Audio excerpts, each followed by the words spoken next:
ഇവിടെ ഇഡിയും വന്ന് റെയ്ഡും കഴിഞ്ഞ് പിണറായിയുടെ കയ്യിൽ ഒന്നുമില്ലെന്നും പറഞ്ഞ് അവരിറങ്ങിപ്പോയി. ഞാനൊരു കമ്മ്യൂണിസ്റ്റ് അനുഭാവിയാണ്. പക്ഷെ ഇത് കണ്ടിട്ട് എനിക്കിത് പറയാതിരിക്കാൻ പറ്റത്തില്ല. പ്രതിഷേധിക്കേണ്ടെന്ന് ആരും പറഞ്ഞിട്ടില്ല ഇവിടെ. പക്ഷെ നിങ്ങൾ ഈ വീഡിയോയിൽ ഒന്ന് ശ്രദ്ധിച്ചു നോക്കി അറിയാം, അതൊരു ടാക്സി കാറാണ്, അല്ലാതെ ഇഡി അമ്മുമ്മേരെ വീട്ടിൽ നിന്ന് എടുത്തുകൊണ്ട് വന്ന കാറൊന്നുമല്ല അത്. ഒരു കുടുംബത്തിന്റെ അങ്ങേയറ്റവും ഇങ്ങേറ്റവും കൂട്ടുമുട്ടിക്കാൻ വേണ്ടി കഷ്ടപ്പെട്ട് വളയം പിടിക്കുന്ന ഒരുത്തന്റെ കാറുകളാണ് നീയൊക്കെ അടിച്ചു പൊട്ടിച്ചിരിക്കുന്നത്. അല്ലാതെ ഇഡി കുടുംബത്തിൽ നിന്ന് തീരെഴുതി കൊണ്ടുവന്ന കാറൊന്നുമല്ല അടിച്ചു പൊട്ടിച്ചിരിക്കുന്നത് നീയൊക്കെ. ഇഡി പൈസ കൊടുക്കുമോ അതിന് എന്ത് ചെയ്യുമോ അതൊന്നും നമുക്കറിയത്തില്ല. അത് കൊടുത്താൽ ഇനി എന്ന് കിട്ടുമോ എന്ന കാലത്തേക്ക് ആകുമെന്നോ ഒന്നും നമുക്കറിയത്തില്ല. അതെല്ലാം ഗവൺമെന്റിന്റെ കാര്യങ്ങളാണ്.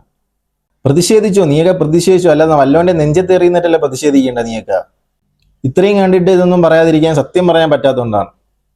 ഒരു കമ്മ്യൂണിസ്റ്റുകാരൻ എനിക്ക് ഇത് കണ്ടപ്പോൾ എനിക്ക് തന്നെ ഒരുമാതിരി ആയിപ്പോയി.